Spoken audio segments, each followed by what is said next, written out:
Itu ikan apa? Ikan bilis-bilis. Hah? Ikan bilis-bilis. Ikan bilis-bilis. Di mana ni dapat ikan bilis-bilis? Di Ubang. Oh, di Ublang. Ya, aku dapat. Siapa tangkap? Siapa pancing? Tak penting lah. Oh, kat- Untuk aku lah. Oh, pakai peluk aqua. Ya, tak ikat. Hmm, Tak ikat. Peraya ini. Berea dia. Ya, Makannya apa? bukannya. Hmm? Gak ikat. Apa gak diam? Apa gak diam? Makanannya apa? Kanannya gak big. Hah? Gak big. Yang dia makan tu apa? Lontong, mie Aceh. Tahu. Hmm. Gak siapa-siapa. Tak ada apa-apa makan. Oh, bukan lontong dia makan. Nasi goreng tak makan juga.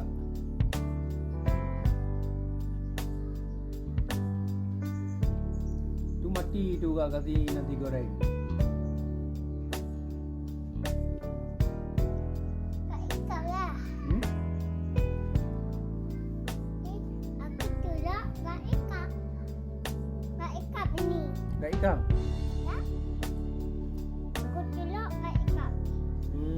Tunggu nanti di kap. Gak ikat lah. Celok dulu ikap enggak?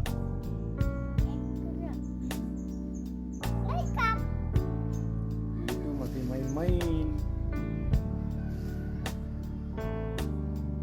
Apa itu ikam? Ikan. Ikan bilis-bilis. Gak ikan bilis. Ada durinya ikan bilis-bilis. Gak durinya. Hmm? Dan tolak ini. Itu siapa? Salah apa itu? Hah? Apa itu?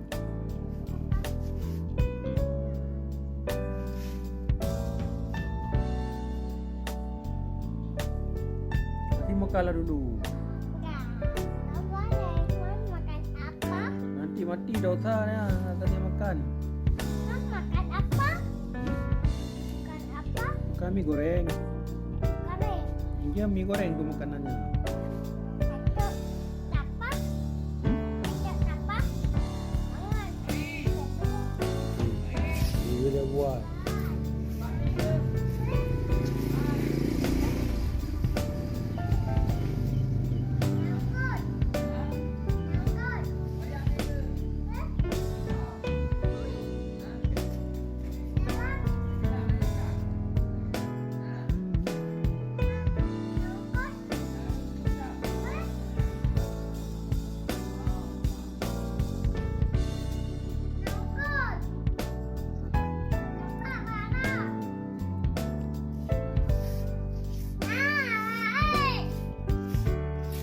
Apa dibilang ngebuat tu? Apa dibilang ngebuat tu?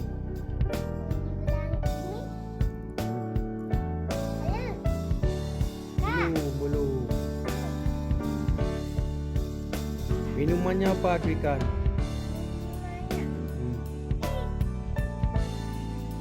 Kau minum kopi dia? Minum kopi. Ikan bila-bila minum kopi. Minum kopi, minum teh sunyi. Belilah dulu kata. Masukin ke teh dingin. Hmm. Dia minum kopi.